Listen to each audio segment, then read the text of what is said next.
Hey everyone, and welcome back to another episode of It Ain't Weak to Speak. My name is Sam Webb, and this show is dedicated to ending the stigma around mental health through community, connection, and the hard-hitting truth. I'll be speaking with guests from all over the world about life to inspire and to educate people to speak up so that we can save more lives. Thank you for joining me on this journey.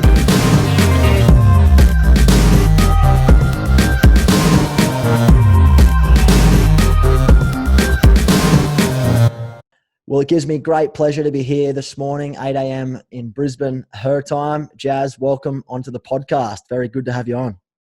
It's so good to be here. Thanks so much for inviting me on. I appreciate it. I appreciate it. You've been a big advocate for the mental health space and the suicide prevention space for the most part. And we connected a few years ago briefly at a book launch.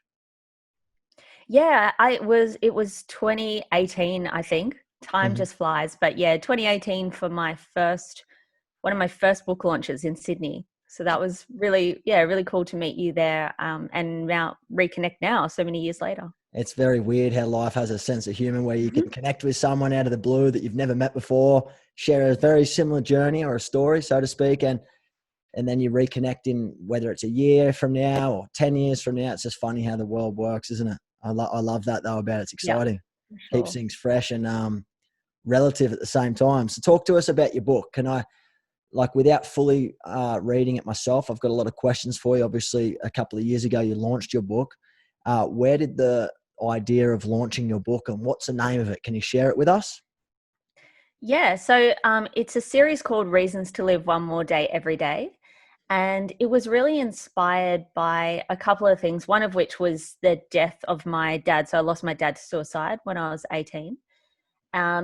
But really, having come through so many challenges myself, which we'll probably get into, but growing up with family violence, going through sexual assault, various things like that, there came a time in my life where I was kind of just, everything was going really well. And I was just thinking back about how far I'd come and thinking how crazy it was that, somehow I'd been able to come out the other side of so many things that once upon a time I just thought there was no way I was ever going to get through.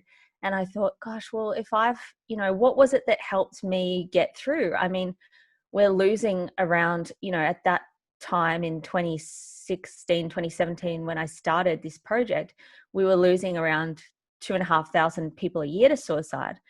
And I just thought, why is this happening? Why do we have such a lack of hope and a lack of resilience in our communities? And what is it that helped me to build my resilience? And maybe I can talk to other people who've been able to get through as well and find out what sort of things helped them on their journeys and what things hindered them, and just really, share powerful stories and storytelling to help other people who are still on their journeys to know that there is hope and that there are still reasons to live, even in those really dark times.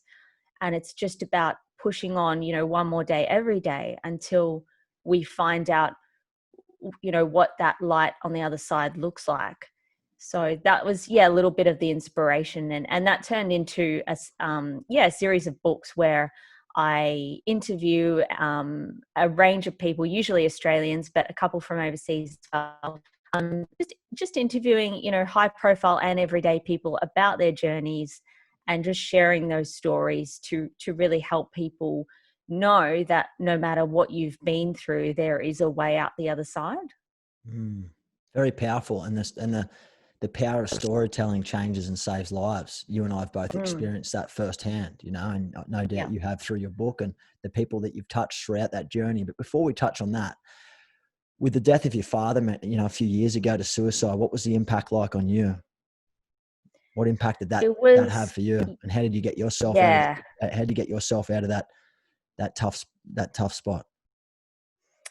It was really difficult for me, but probably not in the ways that people thought. So generally when someone is lost to suicide, particularly a family member or a parent, people will talk about, how the first thing people say to you is, I'm so sorry for your loss.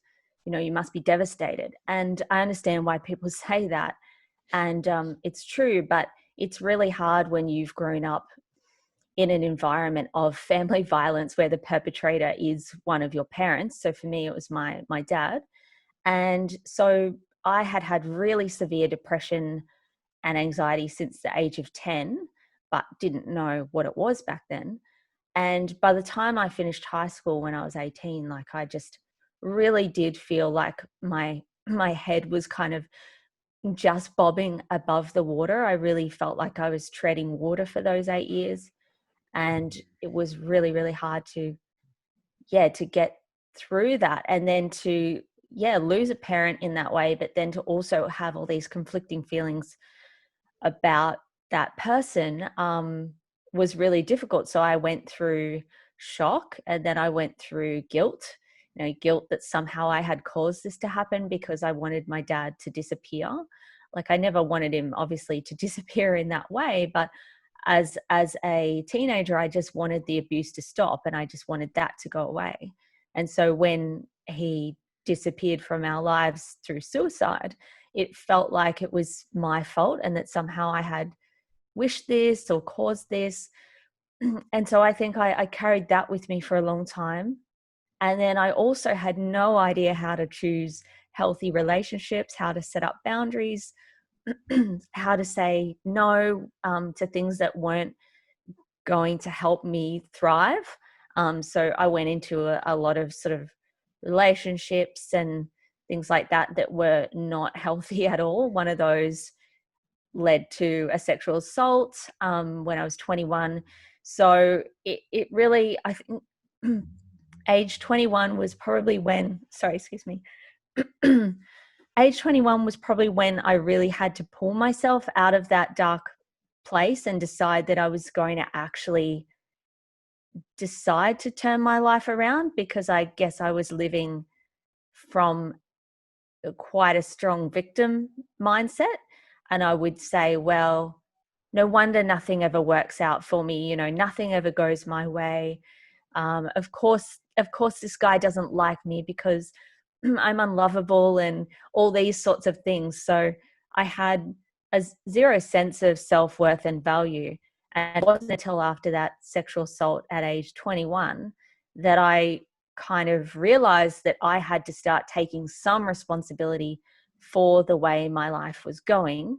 And that's quite difficult to talk about too sometimes, especially around things like sexual assault, because people will, we always talk about things like abuse or assault from the frame of, it was not your fault. And of course it wasn't my fault, but I did have to take responsibility for the fact that I was continually putting myself in situations that were unhealthy and continuing to chase after guys who were proving to me over and over that they couldn't be trusted and that they were not good people to be around. And yet I would keep going back to them. So it was quite a powerful moment. I sort of had to realize, if I don't change something, this is going to keep happening and things may be a lot worse next time. Yeah, So, right. yeah. So there's so many little nuggets there. I'd love to dig, deeper into. You said you put your hand up and you took a bit of responsibility, something that I believe needs to be done. But I also feel as a team, we all share the responsibility to help people get better and to find certain strategies to get out of those dark holes at certain times of our lives. But saying that, what was some of the things that you did take responsibility for? And now looking back at those times when you were in vulnerable situations, in bad toxic relationships that really weren't going anywhere for you, what do you think was missing? Because we can talk about that now because you've got a family, right? So let's talk about that. I find that very interesting and I want to know more about that. Yeah. So you mean what was missing from those, relationships that I was pursuing? Yeah. And what was missing from you internally, I guess? What do you think you weren't really in touch with emotionally, physically, whatever it was? I think like a lot of women, and I hear just about every woman I know say this, is that for so many women, regardless of whether they've experienced trauma or not, they seem to have real difficulties with stating exactly what they want and need from a relationship. and what they deserve as a, inherently as a human being that's worthy of equal partnership and respect in a Of relationship. love, respect, and Yeah. everything else. Yeah. And I just did not feel that anyone would ever truly love me, because my dad had spent so many years telling me, you're worthless, you're stupid. It's your fault if your mum and I divorce, it'll be your fault. Like, placed back on me. And so any guy that I pursued, sorry, any guy that I pursued, I just felt that they were never really going to love me anyway, and that I wasn't really that interesting or special. So yeah, I would just put their needs above mine, I think, because I wanted to always be the person to fix everything. I couldn't control what was happening in my home life. And, obviously we couldn't fix my dad and what was going on for him. And I just really wanted to, I've always been a very sensitive person and very empathetic, and I just never wanted people to hurt. So in those relationships, if you can even call them that I was going into, I just didn't want those guys to feel offended, to be hurt. And I was so afraid of doing anything that would make them maybe not like me or not want to be with me or be upset, that I just completely overlooked anything that was important to me in a relationship. And I would just erode those. I would write down lists of what I wanted in a relationship and what things were important to me. And I would just smash them down like within weeks, if it meant that I felt that that person liked me, even if it was at the expense of what I really needed. So yeah, I just had no sense of value that what I needed actually mattered. And I think that's why I kept pursuing what I thought was love at all costs, and at all costs to myself. So Yeah. Wow. So what I'm hearing you say is the impact that the suicide death of your father and the family violence had on you. It felt so out of control at home, and growing up, things sort of felt like so out of control. You couldn't really pinpoint exactly how to fix anything at home. So as a human, you were trying to lock yourself into problem solving, Jas, to try and fix other people's problems, but that would come at the detriment to yourself. Is that what you're saying? yeah, yeah, pretty much. So it's Yep. essentially what you're Just saying is wanted it's to be the fixer.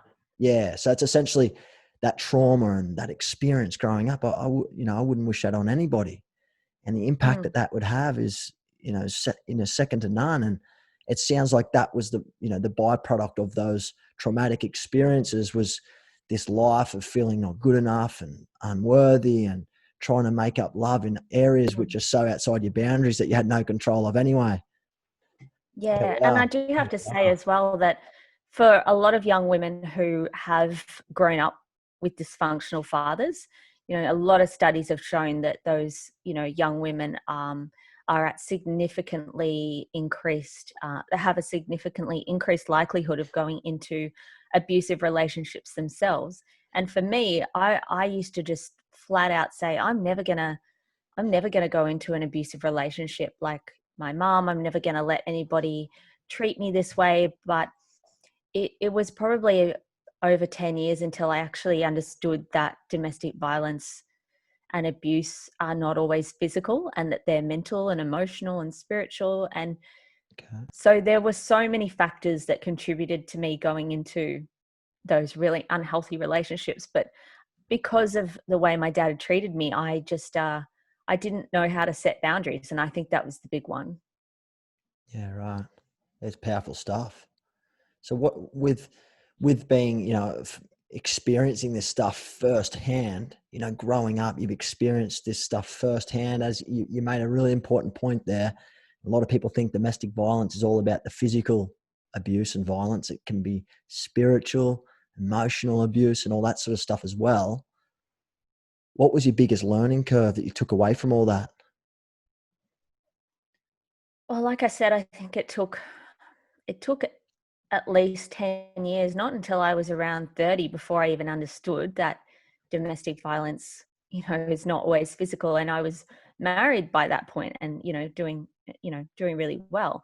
But to go back to sort of age 21 after that assault, I really had to, it was really hard for me to actually learn how to start creating healthy boundaries. And this is a really big one for people who've been in abusive relationships or grown up in dysfunctional homes. There might be someone listening right now who goes, well, that's great, but like, where do you even start? Like, I wouldn't even know where to start with creating a healthy relationship or setting boundaries. And that's where I was at age 21. And even though I still didn't really believe that I was, that I still didn't have very great self-esteem or self-worth, but I did say to myself, that wasn't okay what happened to me. And I shouldn't have had to experience that. And I don't ever want to experience that again. So what can I do to try and stop something like this happening again? And I have always been a big writer. I've always been a big journaler. I really remember journaling since the age of 10 when it was kind of my coping strategy for when the violence was happening in our house. So I would often lie on my bed and write short stories or journal.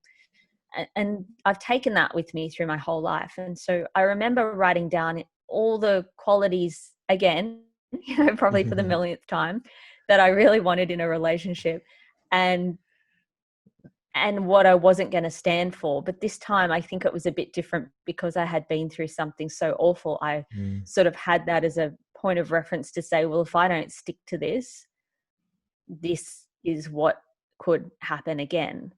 But one thing I did do was that I just tried to start, instead of taking people at face value, I waited for them to prove themselves.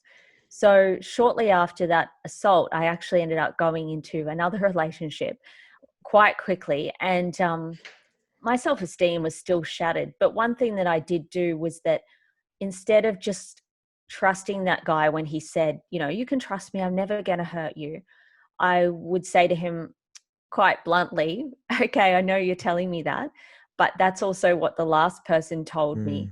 And they spent 18 months telling me that they were never going to hurt me. And yet they did over and over. And I said, it's not enough for you to just tell me that. I need you to show me. And so I would really take note of how he showed up to things and how he spoke to me.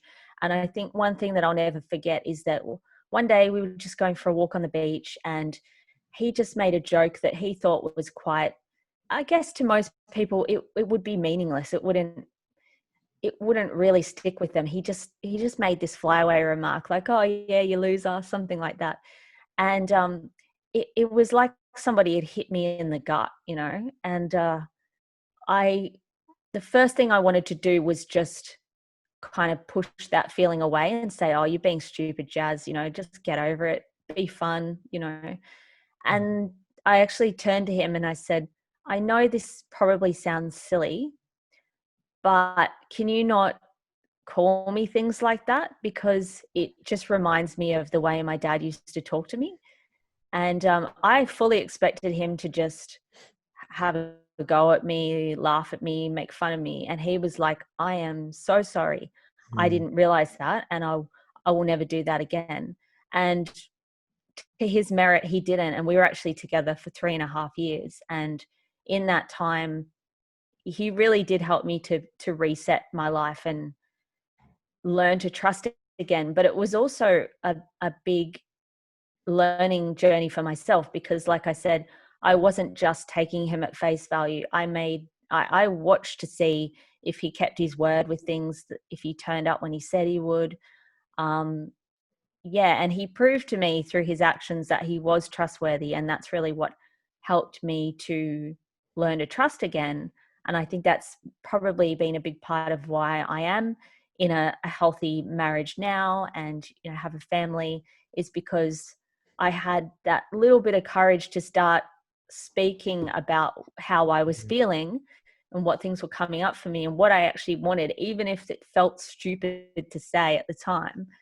And I think that's where it all comes from, is you've just got to take those tiny little steps, and really, even if you don't believe yet that you're worth more, you've got to, I guess, just fake it till you make it, in the sense that you've got to just say what you need and how you feel until you actually feel comfortable doing that regularly.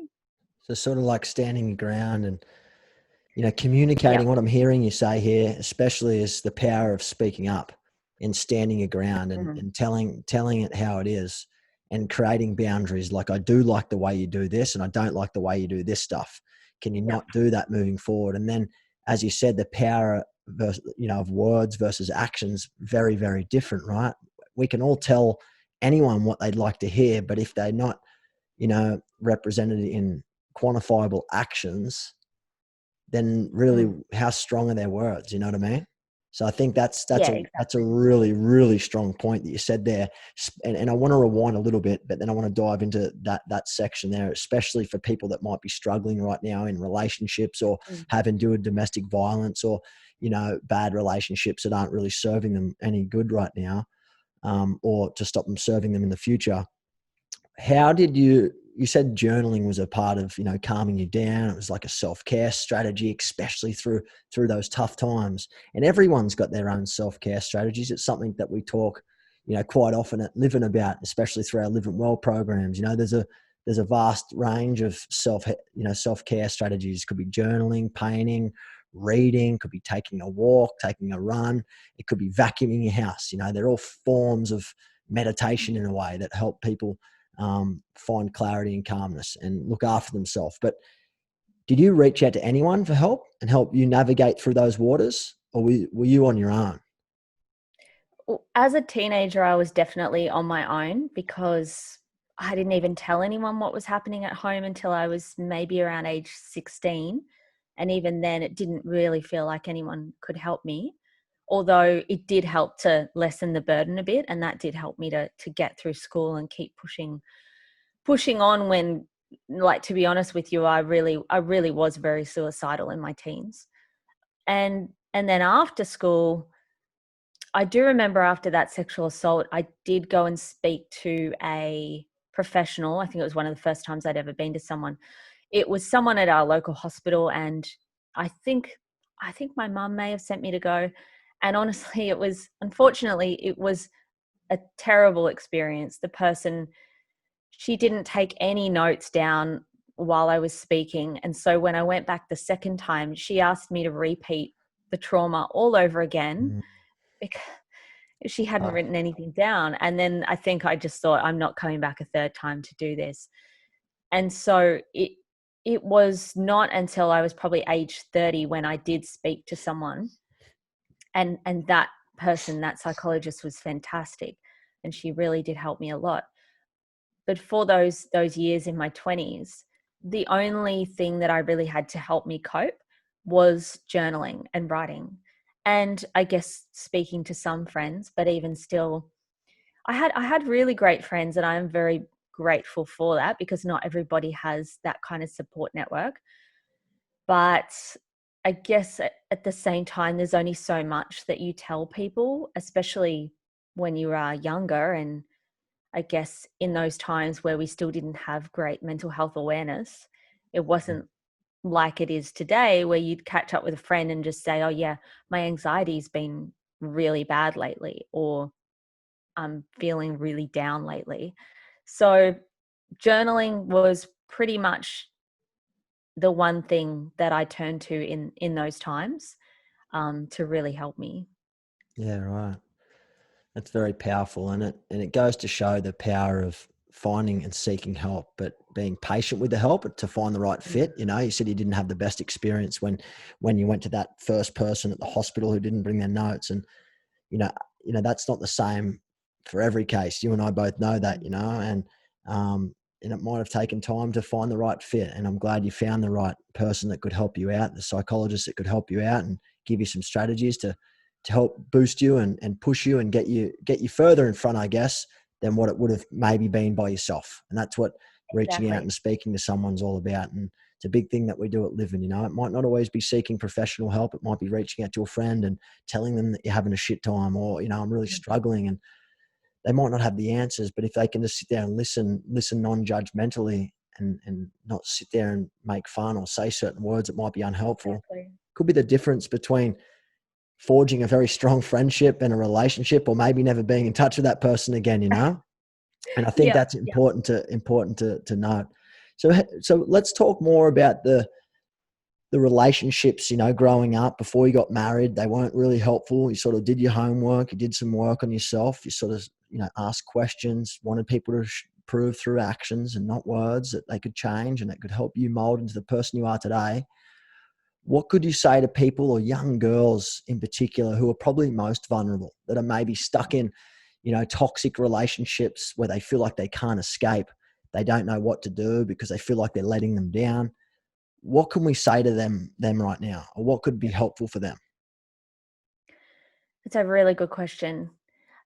And I'll say this is something I've said many times in interviews and at many speaking gigs.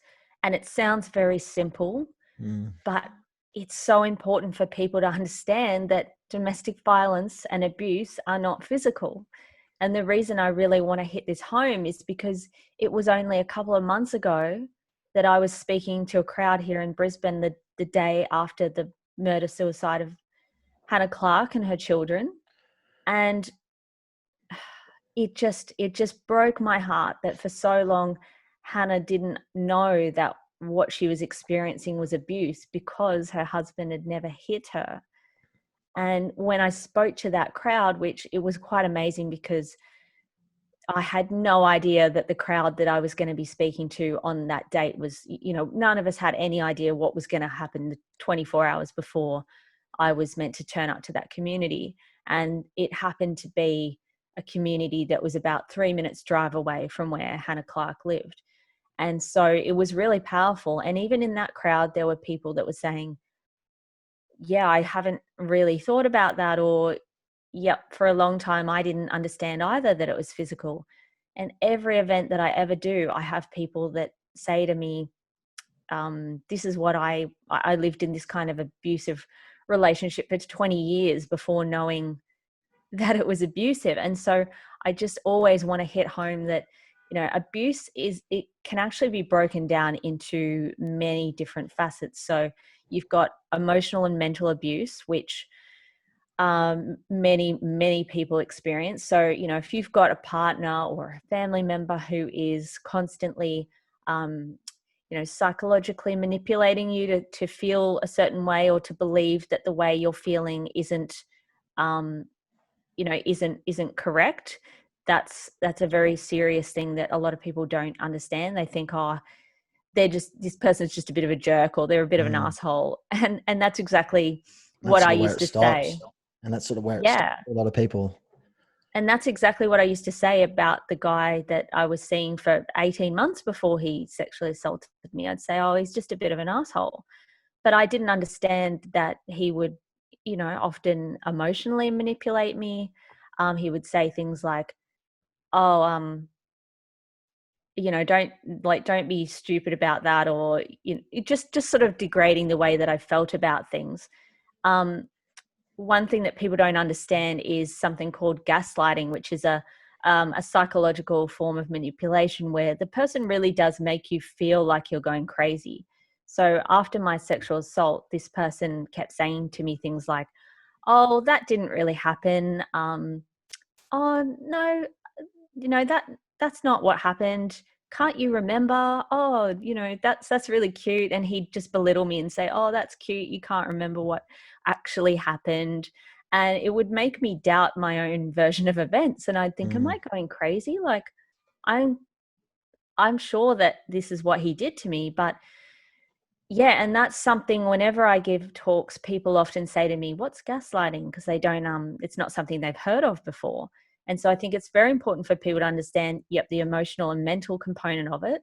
Also that form of gaslighting where they're making you doubt your own version of events or things that have happened. And there's also, you know, spiritual abuse, which a lot of my clients, because I work as a memoir writing coach for people with transformational stories, and a lot of those people will speak to me about how spiritual abuse was a big part of their relationship. So people, partners using their faith against them, saying things like, you can't leave because you're a Christian, or, you just need to be more of a godly woman and submit to your husband, things like that. There's also financial abuse. So a partner withholding funds, making you have to, beg for money, or giving you a small allowance to live on, and really controlling what you spend, and what you spend, where you go, who you talk to. These are all different parts of abuse that aren't often understood, because it's not a shove, or it's not a hit to the face and things like that. So that's the very first thing I want any young person out there to understand, male or female, because domestic violence happens to everyone. And secondly, if someone is making you feel like, if you get that heavy feeling in your gut, and you feel awful when you're around this person, and they make you feel like you're less than a person and that you would be nothing without them, that's not okay. And it's very easy, I know it's very easy for me to say that that's not love, because domestic violence is so it's so insidious, and it does creep up on you. And there's a lot of this, survivors will always say that there's a lot of good times in there, with amidst the bad times, and that makes it really hard to distinguish. But if that person is mentally abusing you, emotionally abusing you, financially, or they're making you just feel like you're less than and you wouldn't be anything without them, it's not healthy in a relationship, and that's not what love is.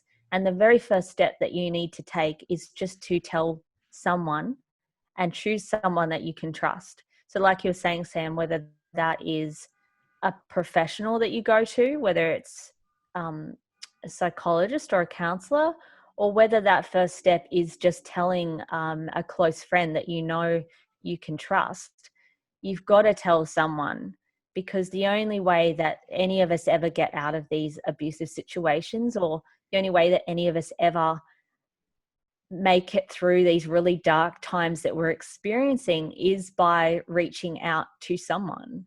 And that's something that my dad very sadly didn't do, because he believed it was weak to speak, and that's why he took his life. And so it's just so important to reach out, and you've got to choose someone.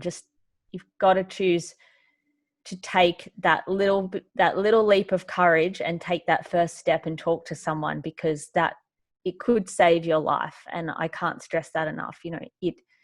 Talking to someone could save your life, and we don't want you to become another statistic. So you've got to reach out to someone. Amen to that. I agree wholeheartedly, as do everyone at Living, and that's what we're trying to push. And I appreciate you sharing that part of your journey with us, Jas. I think it's very insightful. I think a lot of young ladies will be able to take a lot of positives away from that, as well as men. I think it goes both ways.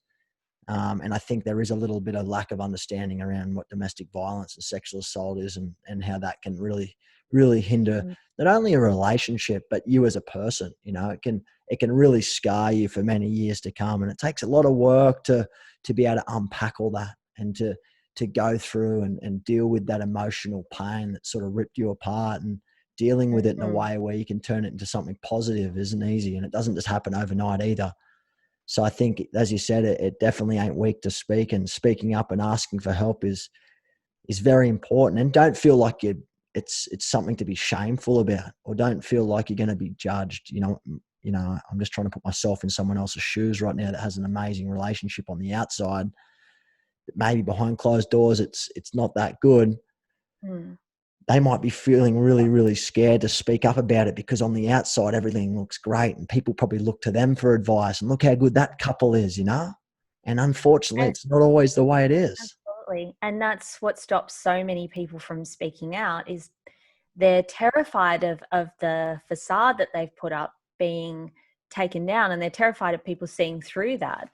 But I will say that, that's something that stopped my mum and our family getting help for so many years growing up, is because everybody on the outside thought that we had it all together. And it wasn't until my first book came out a couple of years ago and people started reading it that my mum's friends started having conversations with her about, oh wow, I can't believe you went through that. I never knew that. You look like you had it all together. You look like you had a perfect life. And people probably thought that everything was fine for me as well. I went to a private school. I lived in a really safe and beautiful little valley, just outside of Coffs Harbour. It was very, very quiet and safe. And I was very blessed to have grown up in that time where I could go riding on my horse or go exploring in the mountains and didn't have to worry about a lot of the fears that kids have these days for their safety. And yet the things going on in our house were definitely not safe, and things were not pretty like they looked on the outside. So yeah, it can be daunting to think about being vulnerable and letting people see what's really going on. But it's no way, living in that fear and that anxiety and never knowing what what you're coming home to each day with your partner. And that's something I lived every day with my dad, was walking on eggshells. It's no way to live, and it does so much damage to you that you may not even be aware of until many, many years in the future. So like you Yeah. said, you've got to, yeah, you've got to talk to someone, even though it can feel scary.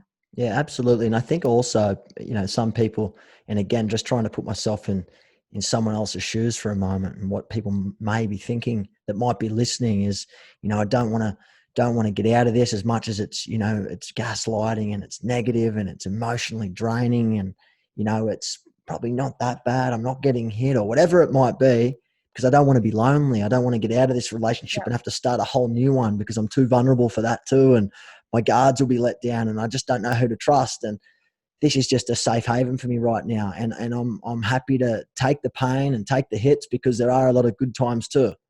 Like, well, what do you think about that? Yeah, it makes sense. A lot of my clients are domestic violence survivors, and they say those exact same things. One of my clients, she was just telling me, recently we were working on her story, and she said, it took me so long to leave because I just felt, even though things were so bad, at the end of the day, he was always there. And I guess I felt like there was some loyalty in that, even though it was so awful. She was like, I just didn't, it felt too exhausting to leave and start all over again, and doing it with kids as well. But she talks in her story about, how she had this pivotal, powerful moment where she realized that if she didn't change things, her daughter was likely going to go down the same path. There was a moment where her daughter's school called her up and said, we've just had an incident where your daughter's boyfriend, now her daughter was 10, or less than that, sorry, your daughter's boyfriend has just kicked her in the stomach in the schoolyard because she wanted to hang out with her friends at lunch and not him. And what we're concerned about is not even so much the physical abuse, but her response. And her tiny daughter's response to that was, I'm really sorry, I won't hang out with my friends tomorrow, I'll hang out with you instead. And that just broke her heart. And she just said, I realized then that as hard as it was for me to leave, I had to do it, because I did not want my daughter to go through what I was going through. I did not want that cycle to continue. And it was so hard for her to leave. And she said, and this is something that all my clients have said too, is that leaving is not the end. Leaving really is the start. And there is so much work to be put in, and it's so hard, but it is so worth it when you get to the other side. And whether you go into another relationship and you experience what love is actually supposed to be, or whether you're not in a relationship, but you just experience that freedom and that understanding of how life is supposed to be and what you actually deserve as a human. And so, yeah, I would say it is going to be hard. It's probably going to be the hardest thing that you'll ever do. But staying in that situation just because it's comfortable is no way to live. And it's exactly the same for any mental health or adversity challenges that we have, is that staying where things are comfortable that are not serving us is not, it's not going to help us grow. And that's what we're here to do as people, is to grow, find our purpose, find how we can give back to others and what we're here to do in this world. And it's not, I understand like very well that it's not easy, but It's there has worth to it. come that time. It's so worth it. And it's worth it, as much as it might take some time, and a lot of scaries and overthinking. With the right help, Absolutely. right support, you look back and you'll be like, I'm so glad I did that. So glad I listened to Jas Rawlinson's podcast. That's exactly what they'll be saying. But on that note, and beautifully said, Jas, beautifully said. Amazing way of articulating this space in particular, especially this topic. I think it's one that people don't speak enough about, and I think more education needs to be around that, so that people can have these open conversations like we are starting to have with mental health challenges like anxiety and depression and stuff like that. I've had a rough few weeks here in LA. The place is an absolute chaotic mess with these riots going on, and stuck inside on curfews, and I've had my own challenges, but it's important that we speak about them, and we can find the people that we trust. And it might not always be a psychologist or a doctor or going to the hospital by any means, but just getting it off your chest, getting someone else to listen non-judgmentally could be the first conversation you could have of many that could get you back on track, so that you can live freely and happily. So speaking of, doing good work in the community and working with other people and helping transform people's lives, Jas, what are you up to at the moment? What have you been working on, and how can people find you? Good question. Well, I'm actually working on the very final volume of Reasons to Live One More Day Every Day. Mm-hmm. So I'm working with a couple of people right now, helping them write their stories, edit their stories, which will go into the final volume, hopefully to come out next year. I do still have some spots left for that. So if people do want to get in touch with me and learn about, how they can actually, own their story, get their story out there. If they've always thought of writing a book or sharing their story, they can get in touch with me at jasrawlinson.com. You can also find me on Facebook at, just look up Jas Rawlinson Reasons to Live One More Day Every Day on Facebook. And what else am I doing? I guess like you, just sort of trying to look after my mental health and stay on top of my self-care, so that when things do change and I can get back to doing my speaking gigs and things like that, I'm ready to go. I just can't wait to get back out there and be in front of audiences again. It's a testing time for a lot of us, but it is a testing time, isn't it, Jas? It is a very testing time Yep. for a lot of us, and big love to everyone out there who might be struggling right now. It's not easy, and the loss of people's work and incomes and job. There's so many problems right now in the world, but I can assure you, holding on and staying optimistic as best as you can, and reaching out when you're struggling, will get through this stronger than ever. Where can people buy the book? Where can people buy your book right now if they want to get it? So they can get it from jasrawlinson.com. And the ebook is also on Amazon. But paperback copies, jasrawlinson.com. And volume 1 and volume 2 are both on there. Perfect. And we'll share this, guys, on the show notes, as well as in the Facebook group post this episode. We'll also invite Jas onto the Facebook group too. She'd be more than happy to share with you guys anything else that we've discussed on, I'm already there, the episode. Sam. I'm already there. You're already there. You're already there. Perfect. But before we wrap up this show, Jas, I want to say a massive thank you on behalf of myself and the entire Living community and everyone that might be listening today for taking the time to be on the podcast. It's been an absolute pleasure. But before we go, what are your thoughts if I ask you one question and I want to get your interpretation around our mantra and the podcast name, It Ain't Weak to Speak? What's your first impressions of that when you hear it, and what does that mean to you? I think, like I said earlier, it just really makes me think of what my dad must have been going through in his head, and that I just really wish we had these kind of mental health campaigns, and that we'd had organizations and charities like Living around back then, because he was someone who really needed to know that it wasn't weak to speak. And sadly, he didn't know that. And there's still a lot of people out there who feel that way. So I have a lot of love for what you guys are doing. But yeah, it's just so important, we are all human.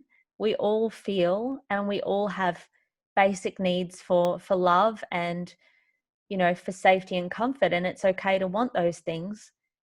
And it's okay to speak out and get the help that you need. So please do it.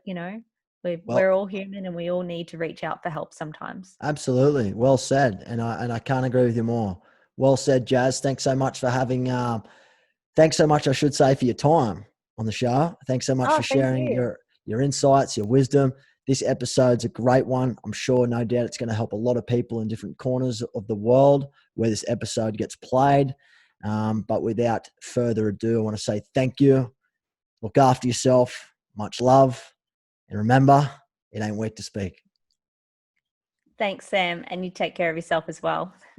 Thank you.